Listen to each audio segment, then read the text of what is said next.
বাসায় ছিলাম না অনেক দিন, আর গাছের কি অবস্থা হয়ে গিয়েছে। আসসালামু আলাইকুম এভরিওয়ান, কেমন আছো তোমরা সবাই? বেড়াতে গিয়েছিলাম, তাই গাছের যত্নও নেওয়া হয়নি। আর বাসায় এসে দেখি এই অবস্থা গাছের। সবগুলো মরিচ পেকে গিয়েছে। আর মরিচ গাছে পাকা মরিচ থাকলে সে গাছে ভালো ফলন হয়, তাই আমি সবগুলো মরিচ তুলে ফেলবো আর এগুলো দিয়ে চারা তৈরি করব। তোমরা যদি জানতে চাও আমি এগুলো দিয়ে কিভাবে চারা তৈরি করি, তাহলে অবশ্যই কমেন্ট করে জানাবে। মানুষের যেরকম যত্ন না নিলে অসুস্থ হয়ে পড়ে, গাছেরও ঠিক তেমনি যত্ন না করলে গাছও অসুস্থ হয়ে পড়ে।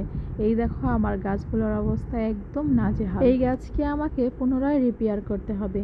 এর জন্য আমাকে অনেক কিছু প্রসেস অবলম্বন করতে হবে। আর আমি আমার গাছে প্রাকৃতিক সারই ব্যবহার করি, রাসায়নিক কোনো সার আমি ব্যবহার করি না, কারণ এতে গাছের পুষ্টির তুলনায় ক্ষতিই বেশি হয়। আমি আমার প্রাকৃতিক সার কিভাবে বানাই তোমরা যদি জানতে চাও অবশ্যই কমেন্ট করে জানাবে। ঠিকমতো টিপস জানলে মরিচ গাছের বেশি পরিচর্যা করতে হয়, কারণ মরিচ গাছ খুবই অল্প যত্নে তাড়াতাড়ি বেড়ে ওঠে। তাই বলে গাছ আবার ফেলে রাখলেও বৃদ্ধি পাবে না। গাছ বিষয়ে যদি আরো কিছু জানতে চাও তাহলে অবশ্যই আমার চ্যানেলটি সাবস্ক্রাইব করে পাশে থেকো। আর মরিচ গাছের পরিচর্যা সম্পর্কে তোমরা যদি জানতে চাও তাহলে আমার চ্যানেল থেকে ঘুরে এসো, সম্পূর্ণ প্রসেস আমি দিয়ে দিয়েছি।